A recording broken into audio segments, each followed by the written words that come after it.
Bien, aujourd'hui, nous allons aborder la thématique des objections, qui sont complètement intégrées à chaque entretien commercial que nous conduisons, que vous conduisez.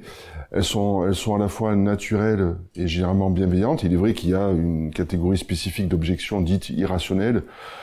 Simplement, en début de carrière, généralement, ce qu'il faut dire, de mon point de vue en préambule, c'est que le nouveau vendeur, nouveau commercial, a plutôt une réticence, une appréhension face aux objections.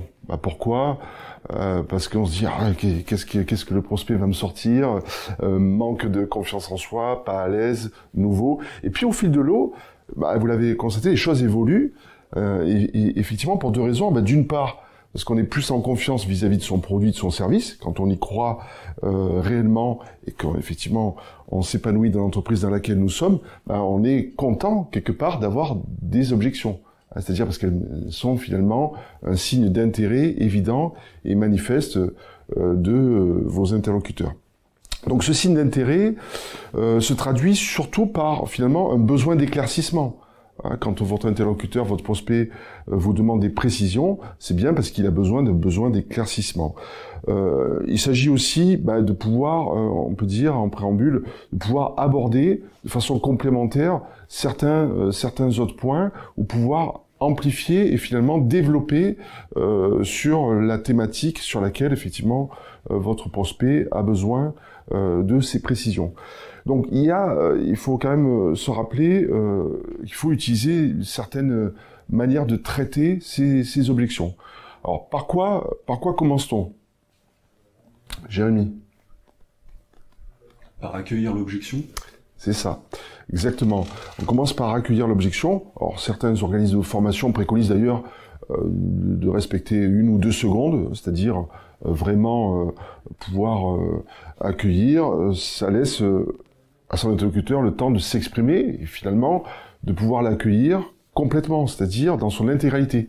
Un nombre de commerciaux font l'erreur considérant qu'ils ont la réponse, de couper l'interlocuteur pour se précipiter sur la réponse. Donc erreur qui convient de ne pas commettre. Ensuite, il va s'agir, une fois l'accueil fait, Kelly... De poser un silence.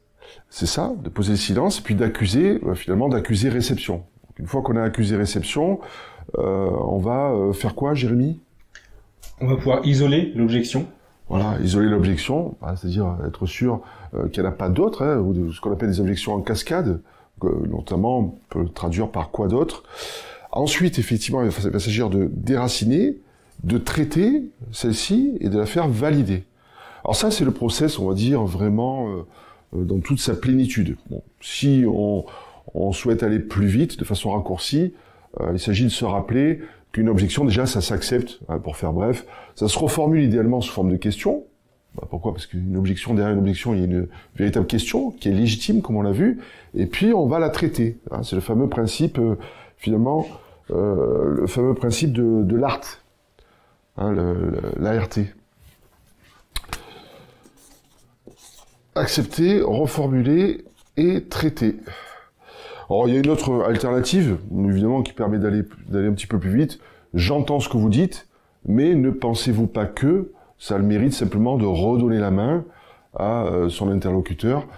Évidemment, il s'agit de mettre de la substance derrière le que, forcément, en rapport avec l'objection qui vous aura posée. Alors simplement, on va pouvoir aborder à présent, si vous le voulez bien, finalement les 2 causes principales d'objection. Alors il y a tout d'abord une découverte un peu trop rapide, parce que la découverte doit nous permettre finalement de poser un certain nombre de jalons. Donc si vous conduisez une découverte trop rapide, celle-ci peut se manifester par finalement la survenance plus quantitative d'un certain nombre d'objections. Donc rappelons-nous que les objections, l'idéal c'est quand même de les anticiper. D'accord ? Et effectivement, quand il y a une même objection qui vient de façon trop récurrente, la solution consiste finalement à l'intégrer dans le fil de votre argumentaire et de votre découverte, de façon à se donner moins de chances qu'elle survienne ensuite. Et ça permet surtout à votre interlocuteur de pouvoir avoir déjà la réponse que il est susceptible de se poser ultérieurement. D'accord ?